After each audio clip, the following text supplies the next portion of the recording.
యేసుక్రీస్తు నామమున ఈ సాయంకాలం చేరువచ్చిన మీ అందరికీ హృదయపూర్వక వందనాలు. దేవుని వాక్యం చదువుకుందాం.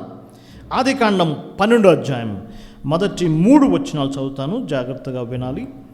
యెహోవా, నీవు లేచి నీ దేశం నుండి, నీ బంధువుల యొద్ద నుండి, నీ తండ్రి ఇంటి నుండి బయలుదేరి నేను నీకు చూపించు దేశమునకు వెళ్ళుము. నిన్ను గొప్ప జనము చేసి నిన్ను ఆశీర్వదించి నీ నామమును గొప్ప చేయుదును. నీవు ఆశీర్వాదంగా నుందువు. నిన్ను ఆశీర్వదించు వారిని ఆశీర్వదించెదను, నేను దూషించు వారిని శపించెదను. భూమి యొక్క సమస్త వంశములు నీ యందు ఆశీర్వదించబడును. 25వ అధ్యాయము 7వ వచనం చదువుకుందాం. అబ్రహాము బ్రతికిన సంవత్సరములు 175.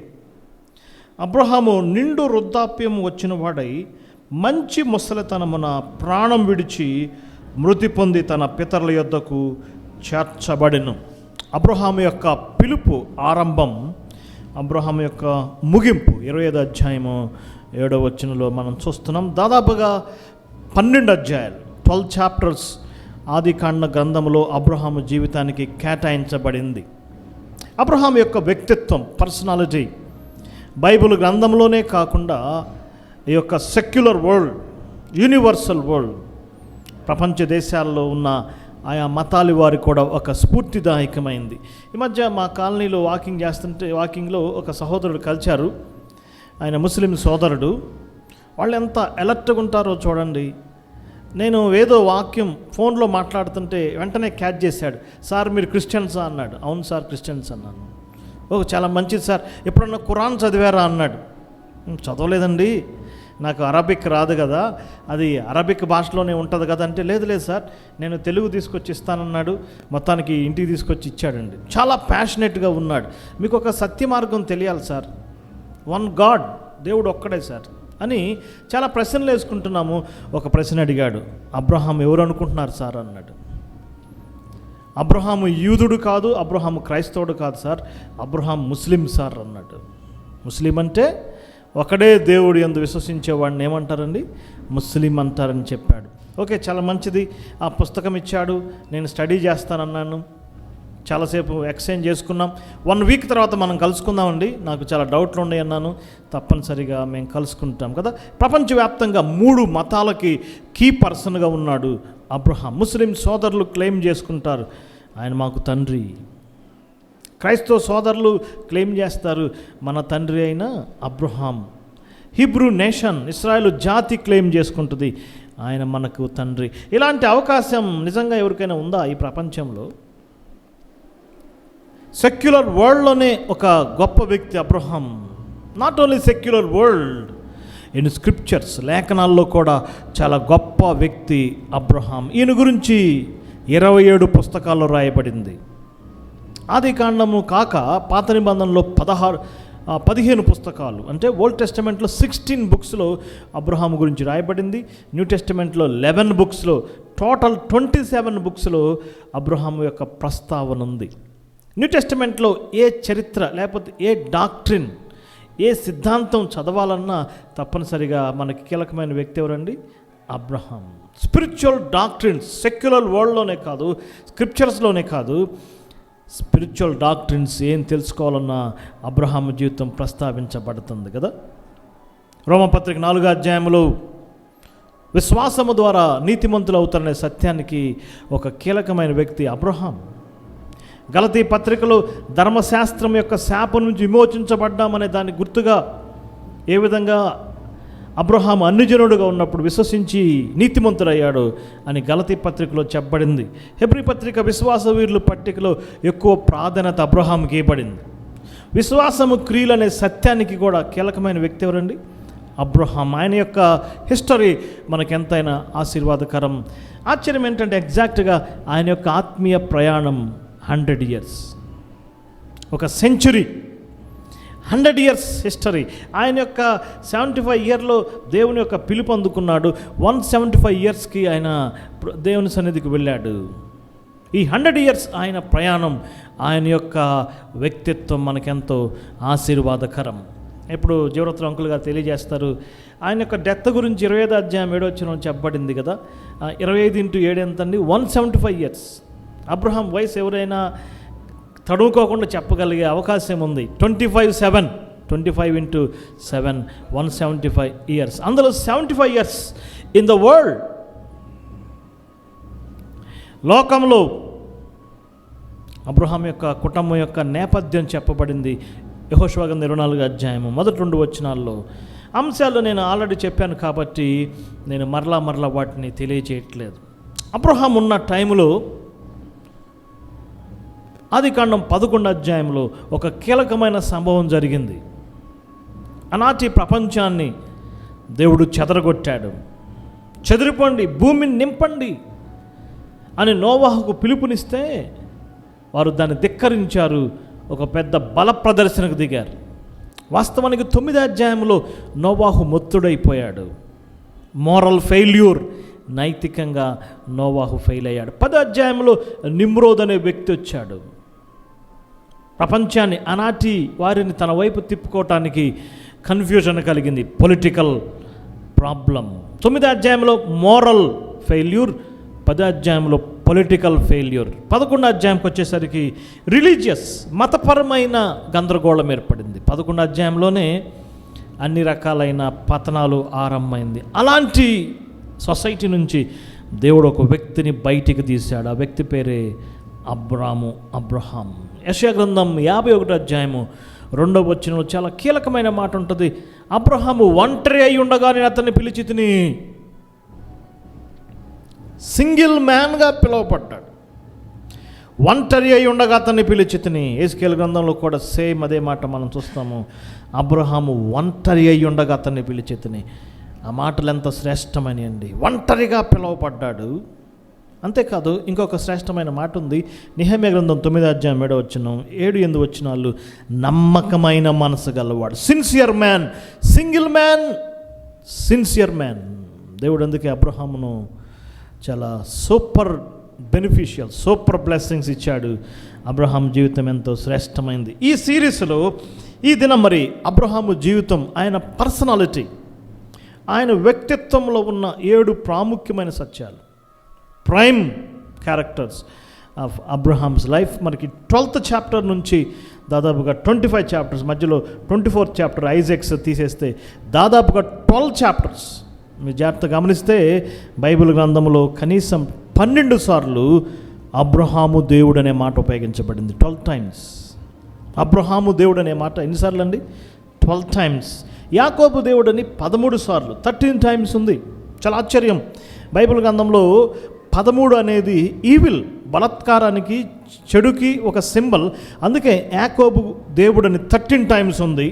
కానీ ఇశ్రాయేలు దేవుడు అని 190 times ఉంది. కానీ అబ్రహాం గురించి మాత్రం ఎగ్జాక్ట్గా 12 times the God of Abraham, Abraham దేవుడు అని చెప్పబడింది. 12 times ఆయన యొక్క పర్ఫెక్షన్.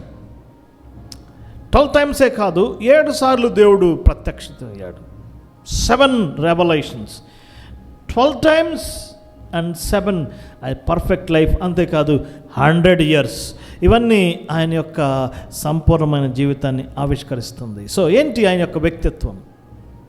గతంలో మనం చూసే నవపత్రిక 4వ అధ్యాయంలో విశ్వసించేవారు ఆయన అడుగుజాడలో నడవాలి. ఈ సమయం అబ్రహాం యొక్క పాత్, ఆయన జీవితం 12th చాప్టర్ నుంచి 25th చాప్టర్ వరకున్న ఆ యొక్క ప్రయాణంలో ఆయన యొక్క వ్యక్తిత్వాన్ని మనం ఒక్కొక్కటిగా చూద్దాం. మొట్టమొదటిది ఆదికాండం 12వ అధ్యాయంలో దేవుడు పిలిచినప్పుడు అబ్రహాము బయలుదేరి వచ్చినట్లుగా మనం చూస్తున్నాము. అబ్రహాము అతనితో చెప్పిన ప్రకారము బయలుదేరి వెళ్ళాను. అపోస్తలుల కార్యం 7వ అధ్యాయం 2వ వచనంలో కూడా ఒక శ్రేష్టమైన మాట స్టెఫెన్ గారు ప్రవేశపెట్టాడు. మహిమగల దేవుడు అబ్రహాముకు ప్రత్యక్షమయ్యాడు. The God of glory appeared. చాలా ఆశ్చర్యం. ఎలాంటి దేవుడు ప్రత్యక్షమయ్యాడు బ్రదర్? మహిమగల దేవుడు ప్రత్యక్షమయ్యాడు. వాగ్దానం చేశాడు, 7 రకాల వాగ్దానం చేశాడు, బయలుదేరి రమ్మన్నాడు. అంతకుముందు ఎప్పుడు అబ్రహాం అలాంటి ప్రత్యక్షత పొందలేదు. అంతకుముందు ఎప్పుడు అబ్రహాము జీవితంలో దేవుడు ప్రత్యక్షం కాలేదు. కానీ మహిమగల దేవుడు ప్రత్యక్షమై 7 రకాలుగా వాగ్దానం చేసినప్పుడు అబ్రహాము బయలుదేరి రావటం ఎంతో ఆశ్చర్యకరమైనది. ఆశ్చర్యం ఏంటంటే బైబిల్ మ్యాప్స్లో అబ్రహాం యొక్క ప్రయాణం గురించి ఇవ్వబడింది. ఎప్పుడైనా ఆలోచించారండి? చాలా ఆశ్చర్యం. పౌలు ప్రయాణాలు ఉన్నాయి, యేసుక్రీస్తు యొక్క ప్రయాణాలు ఉన్నాయి. అబ్రహాం ప్రయాణం గురించి ఒక పేజ్ మ్యాప్ ఇవ్వబడింది. అది కూడా మనం ఎంతైనా ఆలోచించాల్సిన విషయం. ఆ ఊరు అనే ప్రాంతం నుంచి బయలుదేరాడు. ఆనాటి ప్రపంచంలో నెంబర్ 1 సిటీ, ఆనాటి ప్రపంచంలో లగ్జరియస్ సిటీ, ఆనాటి ప్రపంచంలో క్యాపిటల్ సిటీ మెసొపొటేమియా. అందులో ఒక శ్రేష్టమైన టౌన్ ఊర్, సదరన్ ఇరాక్లో ఒక శ్రేష్టమైన పట్టణంగా ఉంది. ఆనాటి ప్రపంచంలో ఎవరైనా బ్రతకాలంటే అక్కడికి వెళ్ళాలి, ఎవరైనా కొద్దిగా సంపాదించుకోవాలంటే అక్కడికి వెళ్ళాలి. ఏ వ్యక్తి ఆ ఊరు నుంచి బయటికి వెళ్ళాడు కదండి. ఇప్పుడు హైదరాబాద్లోనే ఉండాలని కోరుకుంటారు అందరూ. ఎవరు హైదరాబాద్ నుంచి బయటికి వెళ్తారా? వెళ్ళరు. కారణం ఏంటి? ఇక్కడ బ్రతకటానికి అవకాశం ఉంది, అక్కడ బ్రతికే అవకాశం లేదు కాబట్టి. కానీ ఆశ్చర్యం ఏంటంటే దేవుడు ఆ దేశం నుంచి బయటకు వచ్చామన్నాడు. ఆ పిలుపు అందుకుని వచ్చాడు, ఒక ల్యాండ్ ఏర్పాటు చేశాడు ఆయన కొరకు కదా, కానాను ల్యాండ్కి వచ్చాడు. అయితే అక్కడ ఒక అంశం జరిగింది. ఆ యొక్క ఊరనే ప్రదేశం నుంచి కానాను వరకు రావాలి అంటే దాదాపుగా 1000 కిలోమీటర్స్ డిస్టెన్స్ పైబడి ఉంటుంది. ఒక పెద్ద నది దాటాలి. ఆ నది పేరు యూఫ్రటీస్ నది. ఆదికాండం 2వ అధ్యాయంలో ఏదైనా తోటలో ఉన్న 4 నదుల్లో అదొక నది, యూఫ్రటీస్ నది. యూఫ్రటీస్ నది దాటాల్సిందే. ఇరాక్ నుంచి కానానుకు బయలుదేరాలంటే no other option, no short cut route, no round about route. ఒకటే రూట్. ఏం చేయండి? He must cross the river Euphrates. ఇప్పుడు అబ్రహాం ఒక సాహసోపేతమైన కార్యం చేయాలి. ఏంటా కార్యం అంటే అతడు నది దాటాలి. అందుకే అబ్రహాముని హీబ్రూ అన్నారు. హీబ్రూ అంటే నది దాటి వచ్చినవాడు, నది దాటి వచ్చినవాడు కదా. మన జనరల్గా ఓ యొక్క పూర్వ దినాల్లో నదులు చాలా ప్రాముఖ్యత సంతరించుకున్నాయి. నది అవతలలో, నది యువతలలో. ఉదాహరణకి తూర్పుగోదావరి, పశ్చిమ గోదావరి జిల్లాల్లో వాటి బార్డర్ ఏంటి బ్రదర్? గోదావరి నది కదండి. జనరల్గా నది యువతల అబ్బాయి నది అవతల అమ్మాయిని పెళ్లి చేసుకోడంట, నది అవతల అబ్బాయి నది అవతల అమ్మాయిని పెళ్లి చేసుకోరంట. ఎవరైనా ఈ యొక్క పశ్చిమ గోదావరి జిల్లా వచ్చారనుకోండి, వాడు నది అద్దరోడు అంటాడంట. అటోళ్ళు ఏమంటారండి? వాడు నది అద్దరోడు. అబ్రహాము కూడా ఇదే టైటిల్ ఏర్పడింది. ఈ వ్యక్తి ఎవరు? నది దాటి వచ్చాడు. ఏంటండి, మెసొపొటేమియా ప్లేస్ నుంచి వచ్చాడా? అంత లగ్జరియస్ సిటీ నుంచి వచ్చాడా? నది దాటి వచ్చాడు కదా. మనకు కూడా ఒక మంచి మాట రాయబడింది యోహాను సువార్త 5:24. నా మాట విని నన్ను పంపిన వాని యందు విశ్వాసం ఉంచువాడు నిత్య జీవము కలవాడు, వాడు తీర్పులోనికి రాక మరణములో నుండి జీవములోనికి దాటి ఉన్నాడు. యేసుక్రీస్తును సొంత రక్షకుడు అంగీకరించే ప్రతి విశ్వాసి ఒక స్పిరిచువల్ హీబ్రూ, ఒక ఆధ్యాత్మికమైన హెబ్రీడ్ అండి. అబ్రహాము హెబ్రీడు ఫిజికల్గా, వాస్తవమే. కానీ ఈనాడు క్రీస్తు నివసించిన మనం కూడా ఎవరమండి? ఆత్మీయమైన హెబ్రీలం. అబ్రహామును దేవుడు ఎలా పిలిచాడు మనం చూసాం. అపోస్తలుల కార్యం 7:2 మహిమగల దేవుడు పిలిచాడు. కానీ ఈనాడు దేవుడు మానవాళ్ళని ఎలా పిలుస్తున్నాడు? కల్లో కనపడి అబ్బాయ్ రాజు నన్ను నమ్ముకోమని పిలుస్తున్నాడా? అమ్మ మేరీ నన్ను నమ్ముకోమని దేవుడు కల్లో పలిచి పిలుస్తున్నాడు అంటే లేదు స్నేహితులారా. తెస్సలోనికీయులకు రాసిన 2వ పత్రిక 2వ అధ్యాయము 13 నుంచి మీరు చదివితే ఆయన అనాది నుంచి ఏర్పాటు చేసుకున్నాడు. దేవుడు మిమ్మల్ని పిలుస్తున్నాడు. ఎలా పిలుస్తున్నాడు? మా సువార్త వలన మిమ్మల్ని పిలుస్తున్నాడు. ఈనాడు దేవుడు మానవాన్ని ఎలా పిలుస్తున్నాడండి? మా సువార్త వలన పిలుస్తున్నాడు. కళల ద్వారా కాదు, దర్శనాల ద్వారా కాదు, వాటి ద్వారా వీటి ద్వారా కాదు, సువార్త ద్వారా పిలుస్తున్నాడు మానవాళ్ళని. ఎలాంటి సువార్త? తిమోతికి రాసిన 1వ పత్రిక 1వ అధ్యాయము 7-8 మహిమగల సువార్తతో పిలుస్తున్నాడు. ఏ సువార్త అండి? మహిమగల సువార్త. మహిమగల దేవుడు అబ్రహామును పిలిస్తే బయటకు వచ్చాడు. ఈనాడు మహిమగల సువార్త దేవుడు మనల్ని పిలుస్తున్నాడు. మనం కూడా తిరిగి బయటికి వస్తున్నాం కదా. అబ్రహాము విగ్రహాలు విడిచిపెట్టి రావాలంటే మహిమగల దేవుడు ప్రత్యక్షం కావాల్సిందే. ఈనాడు మనం కూడా విగ్రహాలు విడిచిపెట్టి వచ్చామంటే దేన్ని బట్టి వచ్చామండి? మహిమగల సువార్తను బట్టి. తెస్సలోనికీయులకు రాసిన 1వ పత్రిక 1వ అధ్యాయం 4, 5, 6 చదవండి. తెస్సలోనిక పట్టణానికి ఫస్ట్ టైం పౌలు ఆయన టీం వెళ్ళి సువార్త ప్రకటించారు. శక్తితో ప్రకటించారు. పరిశుద్ధాత్మ శక్తితో ప్రకటించినప్పుడు ఆ తెస్సలోనిక పట్టణంలో అనేక విగ్రహారాధికులు ఆ సువార్త ఫస్ట్ టైం విని విగ్రహాలు విడిచిపెట్టి దేవుని వైపు తిరిగారు. ఏ దేవుని వైపు? సత్యవంతుడు జీవమగల దేవుని వైపు తిరిగారు. ఆ తిరగటానికి కారణం వాళ్ళేమి స్కీములు పెట్టలేదండి, వాళ్ళేమి తాయిలాలు చెప్పలేదు, వాళ్ళేమి తెస్సలోనిక పట్టణంలో అద్భుతాలు చేయలేదు. అద్భుతాల ద్వారా కాదు, తాయిలాల ద్వారా కాదు, స్కీముల ద్వారా కాదు, లేకపోతే మీకు ఇల్లు కట్టిస్తాం మీరు కనబట్టండి. No no no. సువార్త విని అంగీకరించి విగ్రహాలు విడిచిపెట్టి దేవుని వైపు తిరిగారు. ఏ దేవుడు? సత్యవంతుడు, జీవము కలిగిన దేవుని వైపు తిరిగాడు. ఒకటే సూత్రం. అబ్రహాం యొక్క ప్రయాణం, అబ్రహాం యొక్క ఆరంభం, మన ఆరంభం ఒకటే స్నేహితులారా. మహిమగల దేవుడు పిలిస్తే బయలుదేరి వచ్చాడు, మహిమగల సువార్త ద్వారా మనం వచ్చాం. కాకపోతే అబ్రహాం యూఫ్రటీస్ నది దాటి వచ్చాడు, మనం మరణంలో నుండి జీవంలోనికి దాటి ఉన్నామంతే. ఈనాడు మనం ఆత్మీయమైన హెబ్రీయులం కాబట్టి దానికి ఏమని పేరు పెట్టానంటే Abraham as a passed over, నది దాటినవాడు.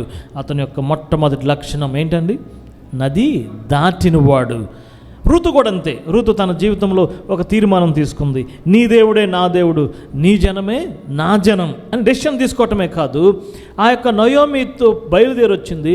మోయాబు నుంచి బెత్లెహేముకి వచ్చింది. మీరు బైబిల్ చివరి మ్యాప్ ఉంటుంది చూడండి. మోయాబుకి బెత్లెహేము మధ్య ఒక నది ఉంటుంది, యోర్దాన్ నది. ఆమె బెత్లెహేము రావాలంటే ఏం చేయాలి? యోర్దాన్ నది దాటాల్సిందే. రక్షించబడటం, విశ్వసించటం అనేది రక్షించబడటం, నది దాటటం బాప్తిస్మ అనుమానానికి సాదృశ్యంగా ఉంది. Abraham passed over. మొట్టమొదటిగా ఎవరండి? ఆయన దాటి వచ్చాడు. ఇదే పదములో నుంచి పాస్ ఓవర్ అనే పదం వచ్చింది. నేను దాటిపోయేదను, ఆ రక్తమును చూసినప్పుడు నేనేమవుతాను? దాటిపోతాను. సో మొట్టమొదటిగా అబ్రహాము జీవితంలో మొట్టమొదటి ప్రైమ్ క్యారెక్టర్ ఏంటండి? Abraham as a passed over. బయలుదేరి వచ్చాడు 12వ అధ్యాయంలో. ఆశ్చర్యం ఏంటంటే అబ్రహామును దేవుడు ఒక దేశానికి తీసుకొచ్చాడు కదా. ఏ దేశం అది? కానాను దేశం. షెకెం అనే ప్లేస్కి వచ్చాడు. ఆ షెకెమే షోమ్రోను, ఆ షోమ్రోనే తర్వాత సమరియా అయింది. దేవుడు ఎందుకు తీసుకొచ్చాడు? ఆ ప్లేస్ యొక్క స్పెషాలిటీ ఏంటి? ప్రపంచానికి సెంటర్ అది. 3 కాంటినెంట్స్ కలిపే ప్లేస్ అది. ఆసియా నుంచి యూరప్ వెళ్ళాలంటే కనాను మీదకి వెళ్ళాలి. ఆఫ్రికా నుంచి ఆసియా వెళ్ళాలంటే కనాను మీదకి వెళ్ళాలి. ఆసియా నుంచి ఆఫ్రికా నుంచి ఆసియా వెళ్ళాలంటే కనాను మీదకి వెళ్ళాలి. జంక్షన్. ఆ దినాల్లో వ్యాపారస్తులు ఎవరైనా సరే ఆ యొక్క దేశాలు తిరిగినప్పుడు తప్పనిసరిగా స్నేహితులారా కానాను క్రాస్ అవ్వాల్సిందే.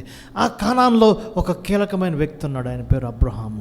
ఆయన ఎక్కడ కనపడినా బలిపీఠం కట్టి దేవుణ్ణి ఆరాధిస్తున్నాడు, బలిపీఠం కట్టి నిజ దేవుణ్ణి ఆరాధిస్తున్నాడు. ఒక విట్నెస్గా ఉండటానికి, ఒక సాక్షిగా ఉండటానికి దేవుడు ఆ ల్యాండ్లో పెట్టాడు. అది కానాను దేశం యొక్క స్పెషాలిటీ, సెంటర్. ఈనాడు కూడా అంటారు రాజధాని సెంటర్లో ఎందుకు ఉండాలి? అందరికీ అందుబాటులో ఉండాలి కదా. దేవుడు కూడా ఒక సెంట్రల్ స్టేజ్ ఏర్పాటు చేశాడు. ఆయన మక్కాను ఏర్పాటు చేసుకుంటే ఒక మూల ఉండేది, ఆయన అమెరికా ఏర్పాటు చేసుకుంటే ఇంకొక సైడ్ ఉండేది, ఆయన ఆస్ట్రేలియా ఏర్పాటు చేసుకుంటే ఇంకొక సైడ్ ఉండేది. సెంటర్ ఆఫ్ ది ఎర్త్ ఆయన కోరుకున్నాడు. అక్కడే ఆయన ప్రణాళికను ఆయన నెరవేర్చాడు కదా. యేసుప్రభువు వారు కూడా చనిపోయింది ఎక్కడండి? యెరూషలేములోనే. ప్రపంచ సెంటర్. అందరూ ఆ యొక్క కుమారుని యొక్క మరణం చూడాలి, ఆయన చనిపోయిన తిరిగి లేచిన సత్యాన్ని గ్రహించాలని సెంట్రల్ స్టేజ్ ఏర్పాటు చేశాడు. 12వ అధ్యాయంలో తర్వాత అబ్రహాం జీవితంలో పావర్టీ, కరువు రావటం ఎదుర్కోవటం రెండవ చూద్దాం. 13వ అధ్యాయంకి వచ్చేసరికి అబ్రహాం జీవితంలో మరొక ప్రత్యేకమైన క్యారెక్టర్. మన ఫస్ట్ది పాస్డ్ ఓవర్, అతడు దాటినవాడు. రెండవదిగా 13వ అధ్యాయం చాలా గొప్ప సంక్షోభం ఏర్పడింది కదండి. ఏంటి ఆ పరిస్థితి అంటే సంపద ఎక్కువైపోయింది, డబ్బు ఎక్కువైపోయింది. లోతుకి అబ్రహాంకి సంపద ఎక్కువైపోయింది. వారు కలిసి నివసించడం కష్టంగా ఉంది స్నేహితులారా. చాలా ఆశ్చర్యం ఏంటంటే కరువులో కలిసి ఉన్నారండి. కరువులో ఇద్దరు కలిసి ఉన్నారు కదా. ఎప్పుడు ప్రాబ్లమ్స్ వచ్చినాయి? సమృద్ధిలో ప్రాబ్లమ్స్, కరువులో ప్రాబ్లమ్స్ ఉండవు కదా. 50 సంవత్సరాల క్రితం క్రైస్తవ సంఘాలు కరువులోనే ఉన్నాయి. చిన్న చిన్న గుడిసెల్లో ఉండేవాళ్ళు కానుకలు ఎంత వచ్చేయండి? 10 రూపాయలు, 20 రూపాయలు, చాలా ఎక్కువ. కరువులు అందరూ కలిసి ఉన్నారు. ఇప్పుడు పరిస్థితులు మారిపోయినాయి. జాబ్స్, సాఫ్ట్వేర్ ఫీల్డ్, కుమారులు పెద్దగా అయిపోవటం, డబ్బు ఎక్కువైపోయింది. ఇప్పుడు సంఘాల్లో ఏమెక్కువైనాయండి? ప్రాబ్లమ్స్ ఎక్కువైపోయినాయి, సంపద ఎక్కువైపోయింది, సంక్షోభాలు ఎక్కువైనాయి. ఈ టైంలో అబ్రహాం యొక్క క్యారెక్టర్ చాలా గొప్పది. ఆయన తీసుకున్న వ్యక్తిత్వం చాలా శ్రేష్టమైంది. 13వ అధ్యాయంలో మాటలు మనం చూస్తున్నాం. 7 వచనాల్లో వారు కలిసి నివసించలేనంత కలహం కలిగింది. 8వ వచనం అబ్రహాం అన్న మాట చాలా శ్రేష్టమైంది. మనము బంధువులము కనుక మనకు ఏముండకూడదు, కలహం ఉండకూడదు. ఆ మాట ఆది కాండంలో మాటి మాటి కనపడుతుంది. యోసేపు తన సహోదరులను పంపిస్తూ, అన్నలారా మార్గమందు మీరు కలహపడకుడి. మోషే కూడా ఆ యొక్క సహోదరులను దర్శించినప్పుడు అంటున్నాడు, ఎందుకు మీరు ఒకరికొకరు అన్యాయం చేసుకుంటున్నారు? మనం బ్రదర్స్. రా సమయాలు మా 2వ గ్రంథంలో అబ్నేరు విషయంలో సహోదరుల్ని తరమకూడదు కదండి, సహోదరుల మధ్య ఇవన్నీ గొప్ప అంశాలు. యాకోబు పత్రికలు సహోదరులు సణుక్కోకూడదు కదా, సహోదరుల మధ్య సణుగులు, సంక్షోభాలు, కలహాలు ఉండకూడదు. అబ్రహాం వెంటనే అలర్ట్ అయ్యాడు. వాస్తవానికి అబ్రహాముకి లోతుకి సమస్య రాలేదు, అబ్రహాము కాపర్లకి లోతు కాపర్ల సమస్య వచ్చింది. అబ్రహాము చాలా శ్రేష్టంగా దాన్ని డీల్ చేశాడు. అబ్రహాము లోతుని పిలిచాడు, బాయ్ నాతో పాటు వచ్చావు, నువ్వు డెవలప్ అయ్యావు, నువ్వు ఉండటానికి వీల్లేదు, గెట్ అవుట్, వెళ్ళిపోమన్నాడు కదండి అబ్రహాం. వెళ్ళిపోమన్నాడా అబ్రహాం? లోతు వద్దు, నీకు నాకు సమస్యలు ఎక్కువైపోతున్నాయి, నా ఏమిటో నువ్వు వచ్చావు, ఇంతవరకు బాగానే ఉంది, నేను కొంత హెల్ప్ చేశాను, నేను చేయగలిగింది చేశాను, ఇక నీతో నాతో కష్టం, లెట్ us డివైడ్ అనలేదు. ఏమన్నాడు తెలుసండి, ఫస్ట్ చాయిస్ నీకే. మన మధ్య ఏముండకూడదు, కలహం ఉండకూడదు. నువ్వు ఈస్ట్ వెళ్తే నేను వెస్ట్ వెళ్తాను, నువ్వు సౌత్ వెళ్తే నేను నార్త్ వెళ్తాను. Abraham as a peace maker, రెండవదిగా సమాధానకర్తగా అబ్రహాం మనకు కనపడుతున్నాడు. కొరింథీ పత్రికలో ఆ మాటలు మనకు విరివి కనపడతాయి. శక్యమైతే అందరితో ఎలా ఉండండి, సమాధానముగా ఉండండి. కొంతమందికి గొడవలు లేకపోతే వాళ్ళకి డే గడవటం కష్టం, ప్రతి చిన్నదానికి గొడవ పెట్టుకుంటారండి. కలహాలు అక్కర్లేదు స్నేహితులారా. యేసుప్రభువు కొండ మీద ప్రసంగంలో ఆయన చెప్పిన శ్రేష్టమైన మాట, సమాధానపరచువారు ధన్యులు. అబ్రహాము ఆ యొక్క శ్రేష్టమైన అనుభవాన్ని మనం చూస్తున్నాం. ఫస్ట్ ఛాయిస్ లోతుకే ఇచ్చాడు, సమస్యను ఏం చేశాడండి, సెటిల్ చేసుకున్నాడు. డియర్ బ్రదర్స్, మనం కూడా ఎప్పటికప్పుడు ఏం చేయాలండి, కలహాలు ఉండకూడదు. కొలతీ పత్రికలు అంటాడు, మీరు ఒకడి మీద ఒకడు ఖర్చుకొని భక్షించుకుంటారేమో కదా. ఈనాడు ఏముంది, ఖర్చుకొని ఒక్కొక్కడు భక్షిస్తున్నాడు. ఎలా? వీడి మీద వాళ్ళు చెప్పటం, వాళ్ళ మీద వీళ్ళు చెప్పటం. ఎంతో తీవ్రమైన సమస్య స్నేహితులారా. మనకు కలహాలు ఉండకూడదు. ఇస్సాకు కూడా అలాంటి మోడలే ఉన్నాడు. ఫిలిస్తీన్లు వచ్చి మాటి మాటి గొడవ పెడుతుంటే ఇస్సాకు అన్నాడు, బాబు నీతో నాకు గొడవలు వద్దయ్యా, వెళ్ళిపోండి. బావులు తవ్వుతున్నాడు, పూడుస్తున్నారు, గొడవ పెట్టుకుంటున్నారు, వద్దు వద్దు గొడవలు వద్దు అంటున్నాడు కదా.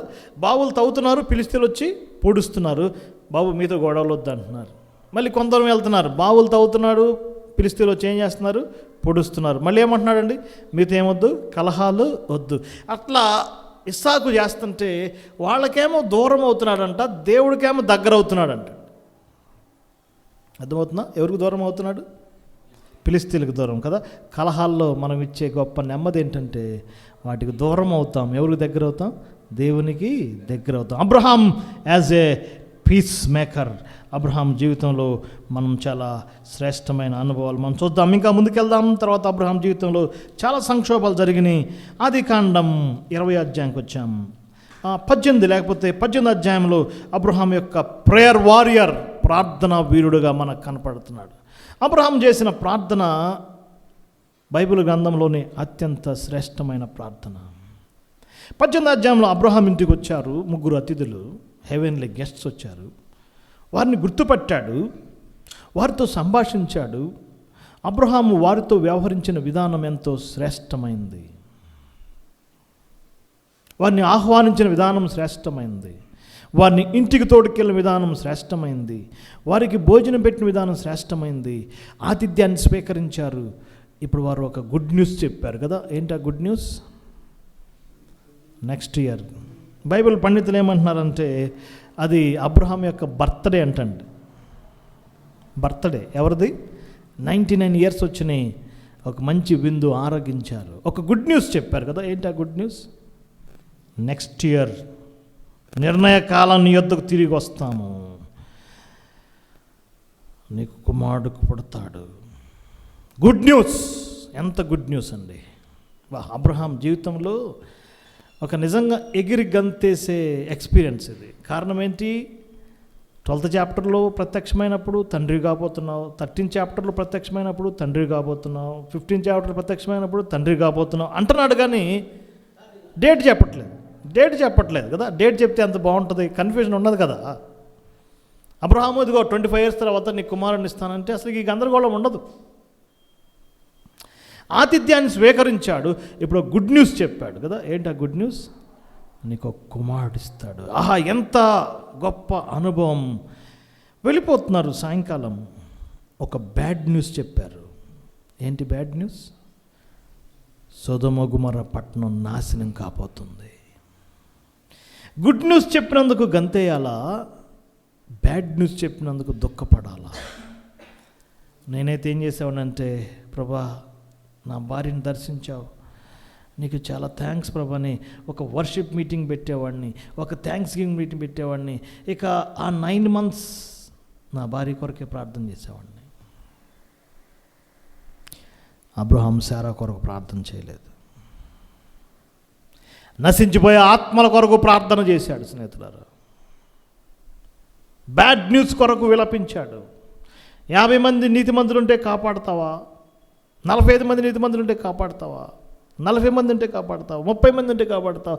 20 మంది ఉంటే కాపాడుతావా? కదా, ఇదే ఆలోచన చూడండి. 20 అధ్యాయంలో కూడా అబ్రహాం యొక్క ఆలోచన 4వ వచనం, 20 అధ్యాయం 4వ వచనం. అయితే అబీమెలెకు ఆమెతో పోలేదు కనుక అతడు, ప్రభువా ఇట్టి నీతి గల జనమును హతము చేయుదువా? ఆత్మల కొరకైన భారం. Abraham as a prayer warrior. వీరండి ప్రేయర్ వారియర్స్ అంటే. అప్పుడప్పుడు మా ప్రేయర్ టవర్లో ప్రేయర్ వారియర్స్ ఉంటారు. మీ యొక్క ప్రేయర్ రిక్వెస్ట్లు మాకు పంపించండి, ఒక కవర్ పెట్టి పంపించండి. ఆ ప్రేయర్ లెటర్లో ఏం పెట్టాలి? ఒక కవర్ పెట్టండి. మా ప్రేయర్ టవర్స్ ప్రార్థన చేస్తారు. దేని గురించి? ప్రభు వారికి ఉద్యోగమి, వాళ్ళకి ఇల్లు. అదే ఆ ప్రేయర్ వారియర్స్ వాళ్ళ. నాశనమునకు జోగుచున్న వారిని రక్షింపవా? అగ్నిలోకి జోగుచున్న రక్షింపవా? నిజమైన ప్రేయర్ వారియర్స్ ఎవరంటే ఆత్మల కొరకై విలపించేవారు, నశించిపోయే ఆత్మల కొరకు తగ్గించుకొని దుమ్ము లాంటి ధూళి లాంటి ప్రార్థన చేసేవారు. స్నేహితులారు, అపోస్తలుడైన పౌలు కూడా ఇశ్రాయేలు అందరూ రక్షించబడాలని నా ప్రార్థన, నా మనోవేదన. 9వ అధ్యాయం చదవండి.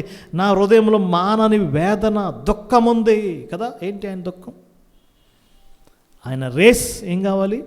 రక్షించబడాలి. ఆ 9, 10, 11 అధ్యాయాలు చదవండి. ఆ 9వ అధ్యాయం దుఃఖముతో స్టార్ట్ అయింది, వీపింగ్. వర్షిప్తో ముగించబడింది. పెయిన్తో స్టార్ట్ అవుతుంది, ప్రైజ్తో ముగించబడుతుంది. స్నేహితులారా, డిస్ట్రెస్తో స్టార్ట్ అవుతుంది, డాక్సాలజీ. ఆ పౌలు దుఃఖము, దానియేలు ప్రార్థన జాతి కొరకు, నెహెమ్యా ప్రార్థన, ఎజ్రా ప్రార్థన. 9th chapter Ezra 9, Nehemiah 9, Romans 9. ఇది 18th chapter కదా, 2:9. ఎవరు ప్రార్థన? అబ్రహాం యొక్క ప్రార్థన, ప్రేయర్ వారియర్. ఇక నేను అడగలేకపోతున్నాను, 5 ఉండా చాలు. 5 ఉన్నారా?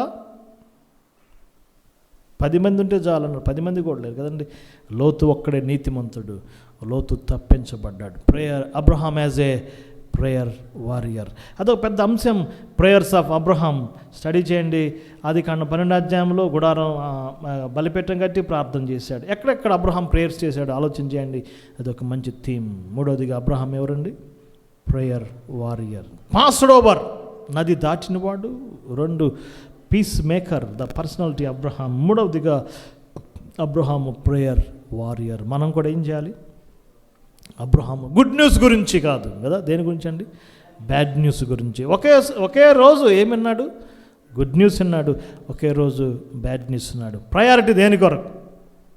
మన ప్రేయర్స్ ఎక్కువగా దేన్ని ఆక్యుపై అవుతున్నాయి అంటే మన ఫ్యామిలీస్ గురించే. కానీ మన ప్రేయర్స్ ఏం కావాలి? మనం సుఖముగా నెమ్మదిగా బ్రతుకు నిమిత్తం రాజుల కొరకు, అధికారుల కొరకు ప్రార్థించాలి. ఎందుకు? మనుషులందరూ రక్షించబడాలని దేవుడు ఇచ్ఛయించుచున్నాడు. సాల్వేషన్ కొరకు మనం ఏం చేయాలి?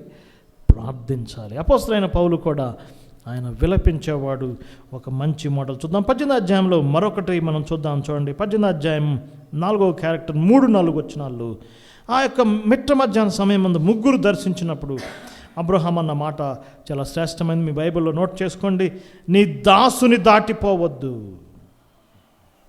I am your servant. బైబిల్లో దాసుడు అనే మాట చాలా శ్రేష్టమైనది. సర్వెంట్ ఆఫ్ గాడ్ కదా. ఈ లోకంలో అన్నిటికంటే గొప్ప టైటిల్ ఏంటండి? సర్వెంట్ ఆఫ్ గాడ్, దేవుని దాసుడు.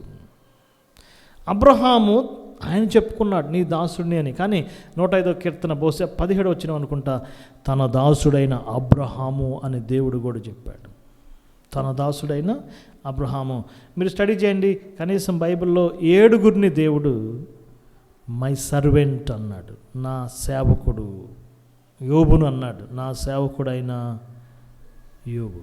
మోషేను అన్నాడు నా సేవకుడైన మోషే. దావీదును అన్నాడు నా సేవకుడైన దావీదు. యెషయాను అన్నాడు నా సేవకుడైన యెషయా కదా.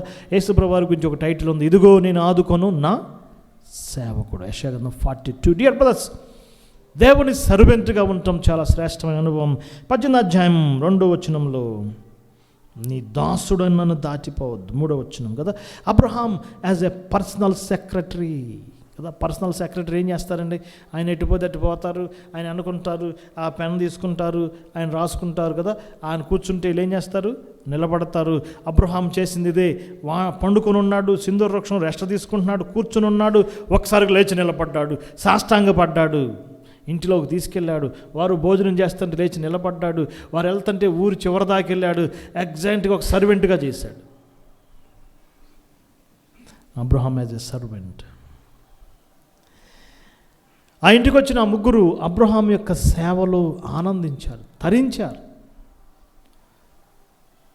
అబ్రహాము యొక్క సేవ ద్వారా ఆ 3 సాటిస్ఫై అయ్యారు.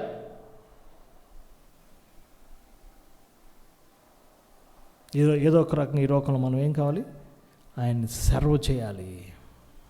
హెబ్రీ పత్రిక 12వ అధ్యాయం చివరిలో ఆ మాటలు ఉంటాయి, ప్రీతికరమైన సేవ చేయుదము కదండి.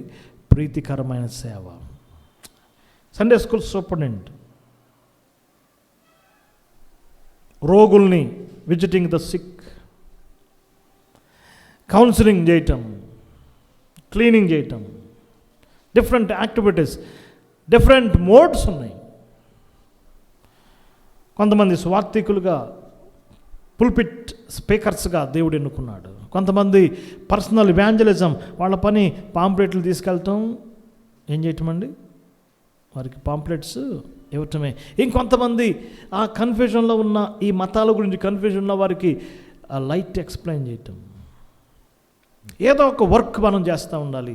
నాకు తెలిసిన ఒక సంఘ పెద్ద గారు ఉన్నాడు, అసెంబ్లీ ఎల్డర్, ఇక్కడే సిటీలోనే. దాదాపుగా 3 years నుంచి ఆయన ఒక శ్రేష్టమైన పరిచర్య చేస్తున్నాడు. ప్రతిరోజు ఉదయం ఒక 5 minutes ప్రభు సమీపం అని ఒక బుక్ ఉంది. ప్రభు సమీపం చాలా ఫేమస్ ఆర్టికల్స్ ఉంటాయి. పెద్దలు యోహాన్ గారు, క్రిస్టియన్ ట్రూత్ బుక్ రూమ్, ఆయన ఇప్పుడు లేరు, ప్రభు సన్నిధికి వెళ్ళారు. ఆయన స్టార్ట్ చేశాడు. ప్రతిరోజు ఉదయం ఆయన ఆ ఆర్టికల్ చదువుతాడు. ఆడియో పెట్టాడు స్టార్టింగ్, ఇప్పుడు అది వీడియోకి వచ్చేసింది. కంటిన్యూస్గా ఆయన పరిచర్య చేస్తూనే ఉన్నాడు. కనీసం రోజుకు ఒక 1000 మంది ఆ యొక్క ఆర్టికల్ 5 minutes వింటారు. చాలా నమ్మకంగా పరిచర్య చేస్తున్నాడు.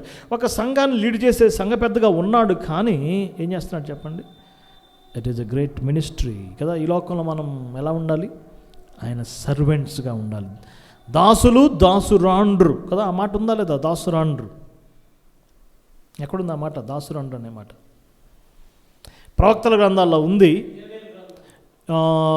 దాసురాండ్రు అనే మాట మందస్సు నిర్మించే టైంలో మోషే గారు దాసురాండ్రు స్త్రీలను పిలిచాడు. వారు ఆ యొక్క కుట్టే పని కదా, ఆ యొక్క తెరలు కొట్టాలి, నైపుణ్యం కలిగిన స్త్రీలు ఉన్నారు, వారు వడకాలి, తర్వాత అద్దాలు తయారు చేయాలి. మందసం దగ్గర పనిచేసే దాసురాండ్రు. దాసులు దాసురాండ్రు. ఈ లోకంలో ఆయన్ని సేవించే భాగ్యం ఈక్వల్గా ఇవ్వబడింది. ఎవరికి? బ్రదర్స్ అండ్ సిస్టర్స్కి ఇవ్వబడింది. ప్రతి ఒక్కరు వారి వారి పరిధిలో ఏం చేయాలండి? ప్రభువుని సేవించాలి. I am your servant. Abraham as a personal secretary కదా, పిఎస్ అంటారు. కొంతమంది నేను సీఎంకి పిఎస్ని, కొంతమంది నేను పిఎంకి పిఎస్ని కదా. సీఎంకి పిఎస్, పిఎంకి పిఎస్, ప్రెసిడెంట్కి పిఎస్. సీఎంకి పిఎం కాదండి, మన ఎవరికి పిఎస్ అండి? నిజమైన జీవమగల దేవునికి దాసులం కదా. యెహోషువ గురించి ఆ మాట చూస్తాం. యెహోషువ 24 అధ్యాయంలో యెహోవా దాసుడైన యెహోషువ. The servant of God. Philippi పత్రికలో మీరు చదవండి, అపోస్తలుడైన పౌలు రాస్తాడు, క్రీస్తు యేసు దాసులం, సర్వెంట్ ఆఫ్ జీసస్ క్రైస్ట్. ఆనాడు అబ్రహాం యెహోవాకు దాసుడు, ద సర్వెంట్ ఆఫ్ జెహోవా. ఇప్పుడు మనం the servants of Jesus Christ కదా. ఆ మాట మీరు చూడండి ఒకసారి. ఫిలిప్పీ పత్రిక 1వ అధ్యాయంలో ఆ మాటలు చాలా శ్రేష్టంగా రాయబడ్డాయి. ఫిలిప్పీ పత్రికలో అపోస్తలుడైన పౌలు తను ఇలా ఇంట్రొడ్యూస్ చేసుకున్నాడు. అపోస్తలుగా కాకుండా చాలా పత్రికల్లో అపోస్తలుగా ఇంట్రొడ్యూస్ చేసుకున్నాడు. చాలా పత్రికల్లో ఆయన దేవుని చేత ఎన్నిక చేయబడిన అపోస్తలుడుగాను ఒక ప్రైమ్ పర్సన్గా ఇంట్రొడ్యూస్ చేసుకున్నాడు. కానీ ఫిలిప్పీ పత్రికలో మాత్రం అలా ఇంట్రొడ్యూస్ చేసుకోలేదు. దయచేసి చూద్దాం. ఫిలిప్పీ రాసిన 1వ పత్రిక 1వ అధ్యాయము. సకల పరిశుద్ధులకు, అధ్యక్షులకు, పరిచారకులకు క్రీస్తు యేసు దాసులైన పౌలును. ఏ దాసులు? క్రీస్తు యేసు దాసు. కారణం ఏంటి అంటే ఫిలిప్పీ సంఘంలో ఒకడెవరు తగ్గించుకోవట్లేదండి. నేను గొప్ప అంటే నేను గొప్ప, నేను గొప్ప అంటే నేను గొప్ప అని స్త్రీల మధ్య ఉంది. అక్కడున్న అందరి మధ్య ఆ తారతమ్యాలు ఉన్నాయి. కాబట్టి అపోస్తలుడైన పౌలు ఎలా చేసుకున్నాడండి? Servants of. కానీ 2వ అధ్యాయంకి వచ్చేసరికి ఒక గొప్ప దాసుడు గురించి చెప్పాడు. ఎవరు? ఆయన మన ప్రభు అయిన యేసుక్రీస్తు వారు. ఆయన దాసుని స్వరూపం ధరించాడు. ఆయన సేవకత్వం మనకెంతో శ్రేష్టం. ప్రభు అయిన యేసుక్రీస్తుని ఏ విధంగా ఈ లోకంలో సేవించాడు, మనం కూడా ఆయన మాదిరిని సేవించాలి. Abraham as a passed over, నది దాచినవాడు. Abraham as a peace maker. Abraham as a prayer warrior. Abraham ప్రార్థన వీరుడిగా. Abraham as a personal secretary. 5వదిగా మనం చూద్దాం. ఇప్పుడు 21వ అధ్యాయంకి వచ్చాం. అబ్రహాం జీవితంలో మరొక గొప్ప అంశాన్ని మనం చూస్తున్నాం. 20వ అధ్యాయంలోనే ఒక మంచి మాట టైటిల్ ఇవ్వబడింది, అతడు ప్రవక్త అనే మాట మనం చూస్తున్నాం కదా. Abraham as a prophet. 20వ అధ్యాయం ఆ మాట మనం చూస్తున్నాం. అబ్రహాము ప్రవక్త. వాస్తవానికి ఈనక్ ఫస్ట్ ప్రాఫెట్, హానోకు ప్రవక్త. యూదా పత్రికలో మనం చూస్తాం. కానీ ప్రవక్త అనే టైటిల్, ఆ పదాన్ని ఫస్ట్ పరిశుద్ధాత్ముడు ఇచ్చింది ఎవరికండి? అబ్రహాముకి. ఆదికాండం 20వ అధ్యాయం 7వ వచనంలో చాలా శ్రేష్టమైన మాట చూస్తున్నాం, అతడు ప్రవక్త. ఏంటి ప్రవక్త అంటే? అబ్రహాం అయినా ప్రవచనాలు చెప్పాడా? యెషయాలాగా ప్రవచనాలు చెప్పాడా? చెప్పండి. అబ్రహాం ఏమైనా దానియేలులాగా ప్రవచనాలు చెప్పాడా? మేజర్ ప్రాఫిట్స్ ఉన్నారు కదా 4, మైనర్ ప్రాఫిట్స్ ఉన్నారు కదండి. అలాంటి ఏలియా లాంటి ఓరల్ ప్రాఫిట్సా ఏమైనా అబ్రహాం చెప్పాడంటే కాదు కదా. 19వ అధ్యాయంలో అబ్రహాం చేసిందే ప్రవక్త అనే పదానికి టైటిల్ అయింది కదా. ఇదిగో సొదొమ గొమొర్రా నాశనం కాబోతుంది. ఈనాడు మనం కూడా ప్రవక్తలమే. ఎలాగంటే యేసుప్రభు రాబోతున్నాడు అని చెప్తే చాలండి. ఉన్న ప్రవచనాలు చెప్తే మనం ఎవరమండి? ప్రవక్తలమే. ఉన్న ప్రవచనాలు కదా. ఏంటి ఉన్న ప్రవచనాలు? జనం మీదకి జనం, రాజ్యం మీదకి రాజ్యం. కరువులు రాబోతున్నాయి. మానవాళి సమాప్తం ముగించబడబోతుంది. కాలం సమీపమైంది. మారు మనసు పొందండి. పరిస్థితులు మారబోతున్నాయి. ఉన్న ప్రవచనాలు చెప్పిన మనం కూడా ఎవరమండి? ప్రవక్తలమే. అందుకే పేతురు గారు ఇలా అన్నాడు, మొదటి పత్రిక 2వ అధ్యాయం 9వ వచనం, ఆయన గుణాతిశయములు ప్రచురించేవారు. ప్రవక్తలు ఎవరు? ప్రచురించేవాడు, గుణాతిశయాలు ప్రచురించేవాళ్ళు. అబ్రహాము ఎక్కడికి వెళ్ళినా ఒక విట్నెస్గా ఉన్నాడు. దేవుని గుణగణాలు తెలియజేస్తున్నాడు. అందును బట్టి ఆ టైటిల్ వచ్చిందండి. ఈనాడు క్రొత్త ప్రవచనాలు ఏమి లేవు బ్రదర్స్. ఏమైనా విషయగలమే బ్రదర్, దేవుడు నీకు మంచి జాబ్ ఇస్తాడేమో అని మనం అభిలషించగలమే కదండి. అంతేగాని ఏం చెప్పలేను, నెక్స్ట్ ఇయర్ నీకు జాబ్ వస్తుందని చెప్పలేము. ఒక ప్రేమ కలిగిన సహోదరుడిగా బ్రదర్ నీకు దేవుడు స్వస్థ ఇస్తాడని చెప్పగలను, అంతేగాని ఏం చేయలేనండి, నీకు స్వస్థపడిద్దని నేను ప్రవచించలేను కదా. ప్రవక్తలు ఉన్నారు. దేవుడు ఆనాటి ప్రపంచంలో మొదటి శతాబ్దంలో ఎంత గొప్ప ప్రవక్తలు ఉన్నారండి. అగబ్ అనే ప్రవక్త వచ్చి కదా ఏం చెప్పాడండి? భూలోకమంతరికి ఏం రాబోతుంది? కరువు రాబోతుంది. వచ్చిందా రాలేదా? ఏ కరువు అది? గొప్ప కరువు. ఈనాడు చెప్తున్నారు, ఇదిగో విజయవాడ గురించి ఒక వరదల గురించి ఒక ఆయన ముందే చెప్పాడని ఇప్పుడు చెప్తే ఉపయోగం ఏముందండి? ఎప్పుడు చెప్పాలి? ముందే చూపించాలి కదా, అంతే కదండి. కలకట్టాలో బ్రిడ్జి కూలిపోయిద్దని ఆఫ్రికాలో ఒక ప్రవక్త చెప్పాడంట. ఎన్నో బ్రిడ్జిలు కూలిపోతున్నాయి బీహార్లో. ఈనాడు ఇవన్నీ ఇవి కాదు, కానీ ఆయన రాబోతున్నాడు. ఆయన సెకండ్ కమింగ్ ఎవరు చెప్పినా మనందరం ఎవరమండి? ప్రాఫిట్స్. డియర్ బ్రదర్స్, 5వదిగా అబ్రహాం యొక్క క్యారెక్టర్ ఏంటి? అతడు సాక్షిగా ఉన్నాడు, ప్రభువు యొక్క గుణాతిశయాలు ప్రచురిస్తున్నాడు. 5 అంశాలు చూసాం. నెంబర్ 1, అబ్రహాం నది దాచినవాడు. అబ్రహాము సమాధానకర్తగా కారకుడుగా ఉన్నాడు. ఇప్పుడు 6వదిగా మనం చూద్దాం. 23 అధ్యాయం. అబ్రహాం జీవితంలో ఒక సంక్షోభం ఏర్పడింది. భార్యను కోల్పోయాడు.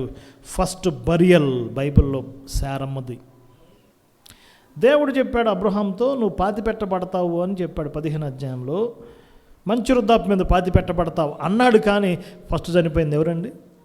శారా చనిపోయింది. 23 అధ్యాయంలో శారా జీవించిన అప్పుడు అంగలార్చన్, ఆ మాట హీబ్రూ భాషలో చాలా చాలా హార్ష్గా, అంటే అబ్రహాం చాలా దుఃఖించాడు అంటాడు, చాలా దుఃఖించాడు. బరియల్ చేయాలి కదా, అప్పటి వరకు బరియల్ అనేది లేదు. ఏదో చెట్టు కట్టేవాళ్ళు, లేకపోతే రాళ్ళు వేసేవాళ్ళు, డిఫరెంట్గా ఉంటుంది. కానీ బరియల్ కార్యక్రమం అనేది అక్కడి నుంచే స్టార్ట్ అవుతుంది. ఈ సందర్భంగా వాళ్ళ మధ్య ఒక డీలింగ్ జరిగింది. ల్యాండ్ కొన్నాడు. ఆ సందర్భంగా అన్న మాట చూడండి, 23:4 నేను మీ మధ్య పరదేశిని, పరవాసిని. అబ్రహాం యాజ్ ఎ పిల్గ్రమ్, యాత్రికుడు. ఎవరండి అబ్రహాం? యాత్రికుడు. ఏంటి బ్రదర్, ఆయనకి డబ్బు లేదా, వెండి లేదా, బంగారం లేదా, ఆస్తి లేదా, సంపద లేదా? చెప్పండి. పనివారు లేరా? ఒక చోట సెటిల్ అవ్వలేడా?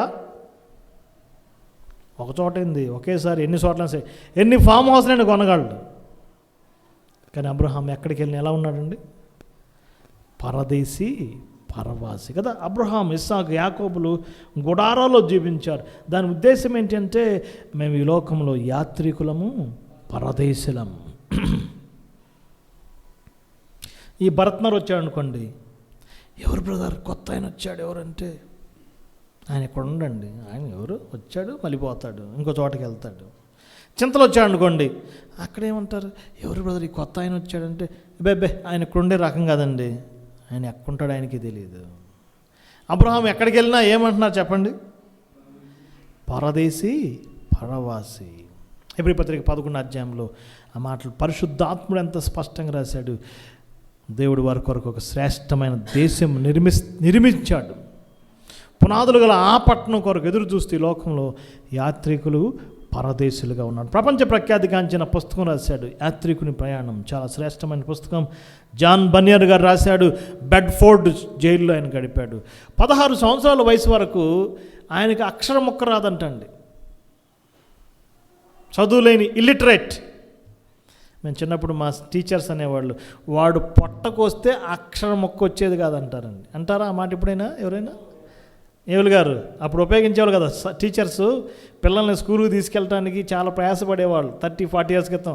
వాళ్ళు ఈ మాట అంటారు, పొట్టకొస్తే ఏం రాదండి. జాన్ బనియన్ పరిస్థితి అదే. కానీ దేవుడు ఆశ్చర్యంగా జైల్లో వేశాడు. జైల్లో ఆయన గొప్ప శ్రేష్టమైన అక్కడ లిటరేచర్, అక్కడ ఆల్ నేర్చుకున్నాడు, అక్కడ గొప్ప పుస్తకం రాశాడు. బైబిల్ తర్వాత ఎక్కువగా అమ్ముడిపోయిన పుస్తకం ఏంటి? యాత్రికుని ప్రయాణం. ఈనేటి క్రైస్తవుల యొక్క భావం ఏంటంటే మనం యాత్రికులం కాదు, మనం ఎవరిమి? ఈ లోకంలో మనం సెటిల్ అయ్యాం. అందుకనే మీరు గమనించండి, ఈ టీవీ స్పీకర్స్ ఎవరైనా సరే, ఈనాడు కనపడే ప్రాస్పరిటీ స్పీకర్స్ యేసుక్రీస్తు యొక్క 2వ రాకడ గురించి ఎప్పుడైనా చెప్తారా? శ్యామ్ కిషోర్ గారు చెప్పడం నేను వినలేదు, చాలా తక్కువ. సతీష్ కుమార్ గారు ఆయన నోట్లో నుంచి కూడా చాలా తక్కువ. ఆయన వస్తాడు, యేసుప్రభు వస్తాడనే మాటలు చాలా తక్కువ. వీళ్ళెవరు చెప్పరు. కారణం ఏంటంటే ఇక్కడే ఉండాలి మనం, ఎక్కడండి? ఏ పక్కనే ఉన్న పరలోకం నేస్తాం. ఆయన కూడా ఏంటి, ఈ భూలోకంలోనే పరలోకం అనుభవించాలి, పరలోకం అక్కర్లేదు. అందుకే మీరేం చేయండి, మేము ఇక్కడ బాగా సెటిల్ అవ్వాలంటే మీరేమి ఇవ్వాలి? కానుకలు ఇవ్వాలి. కాదు, మన ఉద్దేశం ఏంటి? ఈ లోకంలో మనం రెంటెడ్ హౌస్లో ఉన్నాము, ఒకరోజు మనం సొంత ఇంటికి వెళ్ళబోతున్నాము. ఈ మధ్య ఈరోజే ఒక సహోదరుడు నాకు ఒకటి షేర్ చేశాడు. ఒరిస్సాలో దేవుని సేవ చేస్తున్నాడు ఒక సేవకుడు. వాళ్ళు ఈస్ట్ గోదావరి నుంచి వెళ్ళారు. 2 కుమారులు, ఒక కుమారుడు 17 సంవత్సరాల వయసులో డెంగ్యూతో చనిపోయాడు 2 రోజుల క్రితం, 6 రోజుల క్రితం. అతని బరియలు చేశారు. చాలా శ్రేష్టంగా కార్యక్రమం జరిగించారు. పేరెంట్స్ అసలు ఏడవలేదండి, దుఃఖం కన్నీరు కార్చలేదు. వారు యాక్సెప్ట్ చేశారు. మా కుమారుడు ఈ లోకయాత్రను ముగించాడు అని వారు సువార్త ప్రకటించారు. స్నేహితులారు, ఆ యాటిట్యూడ్ మనం కలిగి ఉండాలి. అబ్రహాం అన్న మాట, నేను మీ మధ్య ఎవరిని, పరదేశిని పరవాసిని, పిలిగ్రిమ్స్. మనం పాడతాం కదా పాట, ఏంటది? పరదేశులమో ప్రియులారా మన పురమిది కాదు. ఎప్పుడు పాడతాం బ్రదర్ ఈ పాట? బాక్స్ ఎత్తినప్పుడు పాడతాం, అంతే కదా. కొన్ని సంఘాలు ఆ పాట పాడకూడదు, ఎప్పుడంటే పాడితే ఊరుకోరండి. సెంటిమెంట్, ముఖ్యంగా ఈ ట్రెడిషనల్ చర్చెస్, అది అప్పుడే పాడాలి. వాస్తవంగా మనం ఎవరిని, యాత్రికులము పరదేశులము. ఈ లోకంలో మనం ఆ విధంగా. Abraham as a pilgrim. 6వదిగా మనం చూద్దాం. 6 అయిపోయినాయి కదా, 7వదిగా మనం చూద్దాం. 23వ అధ్యాయం 6వ వచనం చదువుతున్నాను. హేతు కుమారులు, అయ్యా మా మాట వినుము, నీవు మా మధ్య మహారాజు అయి ఉన్నావు. Abraham as a prince. 7వ సత్యము, అబ్రహాం ఎవరండి? మహారాజు. పరదేశ్ అయితే ఏం, టెంట్లో ఉంటే, గుడారంలో ఉంటే ఏంటి, ఎవరైనా మహారాజు. ఈ లోకంలో మనం రాజులైన యాజక సమూహం. ఎవ్రీ బిలీవర్ ఆ డిగ్నిటీ, ఆ హోదా ఎంత శ్రేష్టమైంది.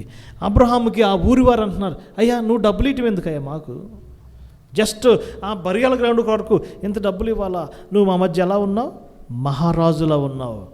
ప్రాఫెట్ వచ్చాడు, ప్రిన్స్గా మనం చూస్తున్నాం. అబ్రహాం ఎవరండి, మహారాజు. లోతునేమన్నారు చూద్దాం.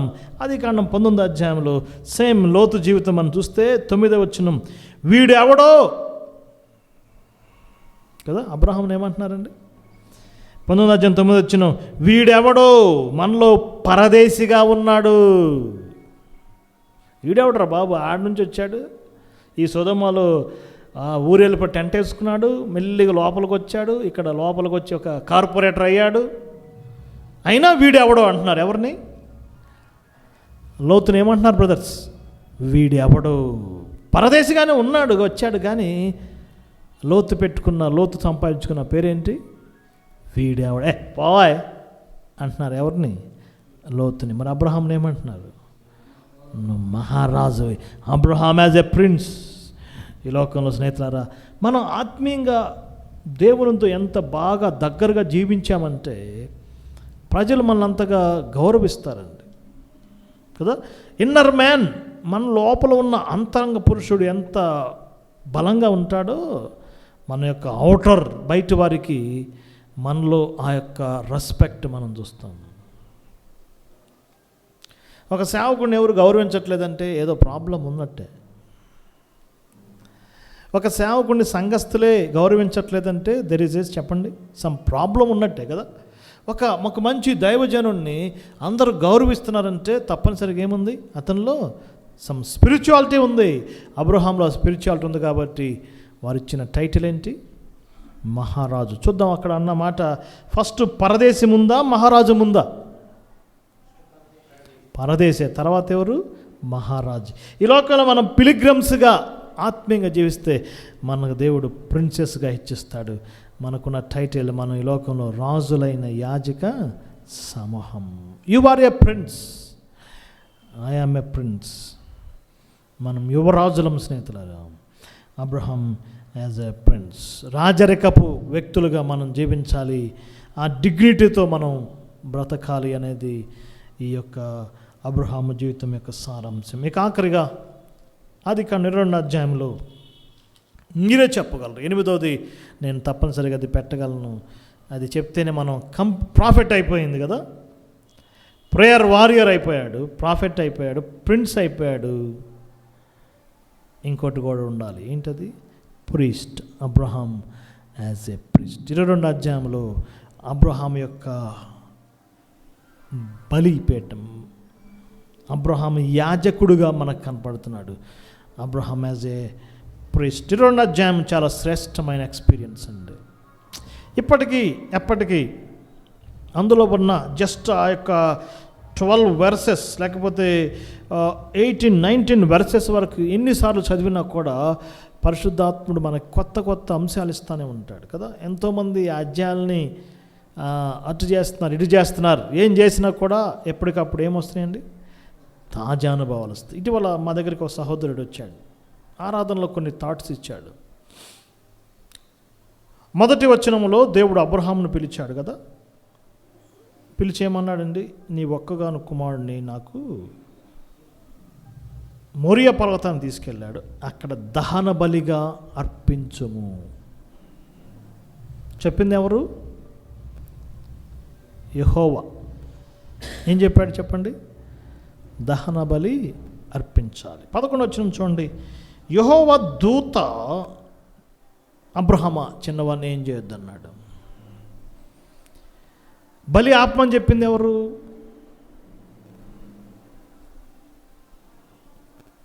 బలి మంది ఎవరు? దేవుడు. బలి ఆపమని చెప్పింది ఎవరు? దూత. ఏంటి తేడా? దేవుడు చెప్పేశాడు ఆల్రెడీ. ఈమన్నా వాడు మళ్ళీ అను కాబట్టి ఇప్పుడు నెక్స్ట్ వేరే వ్యక్తి వచ్చి ఎవరండి? యెహోవా దూత. ఆ ప్లేస్ నాది నాయన, ఆ బలి మీద ఉండాల్సిన ప్లేస్ నాది. అబ్రహాం ఆపేయి కదా. యేసుప్రభువు వారు నిజంగా మన స్థానాన్ని తీసుకున్నాడు. నీ కొరకు నా కొరకు ఆయన ఏమయ్యాడండి? ఆయన మనకు బదులుగా బలయ్యాడు. అందుకనే యెహోవా ఆపలేదు. ఎవరు ఆపారండి? నేను చాలాసార్లు చదివాను, కానీ నేను నిజంగా ఎప్పుడు దాన్ని ఆలోచన చేయలేదు కదా. ఎప్పుడు మనం ధ్యానం చేసిన ఈ 22 చాప్టర్లో ఆత్మీయ జీవితంలో అది ఉన్నత స్థానానికి తీసుకెళ్తుంది. భక్తులు ఏమన్నారంటే the Everest experience of Abraham జీవితంలో ఇది ఎవరెస్ట్ ఎక్స్పీరియన్స్. మరొక సోదరుడు దైవజనుడు సురేష్ గారు ఏమన్నాడంటే, దేవుడు దహన బలి చేయమన్నాడు, కానీ అబ్రహాం అన్న మాట చూడండి 4-5 వచనాల్లో, మేము మరలా మ్రొక్కి వస్తాం. దేవుడేమో దహన బలి అన్నాడంట, అబ్రహాంకేమో అది వర్షిప్లా కనపడిందంట. నేను ఆ చిన్నవాడు ఆడికి వెళ్ళి బలి చేసుకొస్తాం అనలేదండి. ఏమన్నా తెలుసా? మేము మ్రొక్కి వస్తాము కదా. దహన బలే worship, dear brothers and sisters. Abraham జీవితంలో యాజ్ ఎ ప్రీస్ట్ కదా ఎంత శ్రేష్టమైన బలిపీఠాలు కట్టాడు. అప్పటి వరకు అబ్రహాం ఎన్నో 100 బలిపీఠాలు కట్టిండొచ్చు, మనకు తెలియదు. 4 బలిపీఠాలు రాయబడ్డాయి. కానీ బలిపీఠం చాలా స్పెషల్ బలిపీఠం. ఈ బలిపీఠం spiritual, special and super altar. దేవుడు అబ్రహాంతో నీ కుమారుడు నాకు బలి ఇవ్వాలన్నప్పుడు దేవుడు అబ్రహాం ఇలా స్పందించాడంట. ఆల్రెడీ ఒక కుమారుడిని పంపించేశాడు. ఎవరిని? ఇష్మాయిల్ని పంపించేశాడు ఆల్రెడీ కదా. ఇప్పుడు ఓన్ సన్ ఏం చేయాలి? దేవుని కొరకు ఇవ్వాలి. Okay okay okay lord, okay spot చెప్పండి, టైం చెప్పండి, ఏ టైపో చెప్పండి, స్పాట్ చెప్పండి, ప్లేస్ ఎక్కడో చెప్పండి, ఎన్నింటికో చెప్పండి. ఎందుకంటే అతను తెల్లవారికి బయలుదేరకపోతే ఆ టైంకి వెళ్ళలేడు, లెక్కేసుకున్నాడు. అబ్రహామే కట్టెలు చీల్చాడు. అది చాలా ఆశ్చర్యంగా ఉంటుందండి. కట్టెలు చీల్చిన వ్యక్తి ఎవరు? అబ్రహామే కదా. ఎందుకు చీల్చాలి? అవి సన్నగా, కట్టెలు ఎంత సన్నగా ఉంటే అంత కాలతాయి. ఇచ్చే బలేదో సరిగా దేవునికి ఇవ్వాలి. కత్తి తీసుకున్నాడు, నిప్పు తీసుకున్నాడు, పనివారిని సిద్ధం చేశాడు, గాడిదను సిద్ధం చేశాడు. బైబిల్లో చాలా ప్రశస్త అంశాలు అవి. గాడిద గంత కట్టినట్టు రాయబడింది కదండి. ఎందుకు గాడిద కట్టారు? గాడిదకు గంత కట్టి కదా. ఎందుకు కట్టాడు గాడిదకి గంత? మామూలుగా గాడిదకి ఒక సామెత ఉంది, ఎక్కడ తిరిగి వచ్చేవారు గాడిద అంటారు. గాడిదకి ఒకటి తిప్పాల్సిన పని లేదు కదండి. అదేం చేస్తుంది? తిరిగి మళ్ళీ ఏడికే వస్తుంది. దాని మీద ఒక వైట్ క్లాత్ వేస్తారు. మరి రంగురంగుల క్లాత్ కాదండి, వైట్ క్లాత్ వేయాలి. ఇలా తల మీద కిందకు దించుతారు, అటు ఇటు కనపడకుండా, పక్క చూపులు చూడకుండా స్ట్రైట్ వే వెళ్ళాలి. గాడిద గంతలు కట్టాడు. ఒక సర్టెన్ ప్లేస్ వెళ్ళిన తర్వాత పని వాళ్ళని ఆపేశాడు. మీరు రావద్దు బాబు, ఆగిపోండి. ఎందుకంటే వాళ్ళు వస్తే ఏమైంది? బలి ఆపు చేస్తారు. కత్తి నిప్పు సిద్ధం చేసుకున్నాడు. ఒకవేళ అగ్గిపెట్టి మర్చిపోయాడు అనుకోండి, మళ్ళీ ఎక్కడికి వెళ్ళాలి బ్రదర్స్? మళ్ళీ 3 days వెనక్కి వెళ్ళాలి. కాబట్టి ప్రతి ఒక్కటి సిద్ధం చేశాడు. హార్ట్తో రెడీ అయ్యాడు, మైండ్తో రెడీ అయ్యాడు. తన యొక్క సర్వం సిద్ధంగా ఉన్నాడు. ఇస్సాకు కూడా సేమ్ సిద్ధంగానే ఉన్నాడు. వారు ఆ ప్లేస్కి వచ్చారు. 11వ వచనం చూడండి. 22వ అధ్యాయం 1వ వచనంలో అబ్రహామాను పిలిచినప్పుడు చిత్తం ప్రభువా అన్నాడు. 11వ వచనంకి వచ్చరికి దేవుని దూత మరలా పిలిచాడు కదండి. చిత్తము ప్రభువా అన్నాడు. ఏమి చెప్పకముందు అబ్రహామాని పిలిచాడు, చిత్తం ప్రభువా చెప్పాడు. ఇక ఆ యెహోవా చెప్పింది జరిగే సమయం వచ్చింది. కత్తెత్తాడు. ఒక సెకండ్, స్ప్లిట్ సెకండ్ కత్తి పడిపోద్ది. అప్పుడు కూడా పిలిచాడు కదా, అబ్రహామా అబ్రహామా అన్నాడు. 22:1 అబ్రహామా అన్నాడు. 22:11 ఏమన్నా అండి, అబ్రహామా అబ్రహామా. Double calling. దేవుడు అట్లా బైబిల్లో డబుల్ కాలింగ్ చేసిన ఎక్స్పీరియన్సెస్ 7 పిలిచాడు. సమూయేలు, మోషే, మార్తా, సౌలా, సీమోను. ఎందుకు డబల్ కాలింగ్? యెరూషలేమా. Why double calling? స్పెషాలిటీ ఉంది. అబ్రహాము కంగారు పడలేదు, దేవుడే కంగారు పడ్డాడు. అబ్రహాం యొక్క ఫెయిత్ దేవుణ్ణి షేక్ చేసింది స్నేహితులారా. అందుకే ఎన్నిసార్లు అన్నాడు? 2 times. ఇదిగో నీ కోరిక నువ్వు చెప్పింది చేసేసావు, ఇక సీలేస్తున్నాను, నిన్ను బట్టి భూమి యొక్క సమస్త వంశంలో ఏమవుతాయి? ఆశ్రయించబడతాయి. Abraham as a preached. Dear brothers, మనం కూడా ఏం చేయాలి? ఈ లోకంలో ఆయనకి అర్పించేవారిగా ఉండాలి. Abraham as a passed over, నది దాటినవాడు. Abraham as a peace maker, సమాధానకర్తగా ఉన్నాడు, సమాధానాన్ని కోరుకునేవాడుగా ఉన్నాడు. Abraham as a prayer warrior, ప్రార్థన వీరుడు. Abraham as a personal secretary, దేవుని సేవకుడుగా ఉన్నాడు. అబ్రహాం యాజ్ ఎ ప్రాఫెట్, ప్రవక్త. అబ్రహాం యాజ్ ఎ పిల్గ్రిమ్, పరదేశీ. Abraham as a prince. Last one, Abraham as a priest. మనం కూడా ఆ విధంగా ఆ గొప్ప వ్యక్తి యొక్క అడుగుజాడలు మనం కూడా ముందుకెళ్ళాలి. దేవుడి వాక్యాన్ని దీవించునుగాక. ఆమేన్.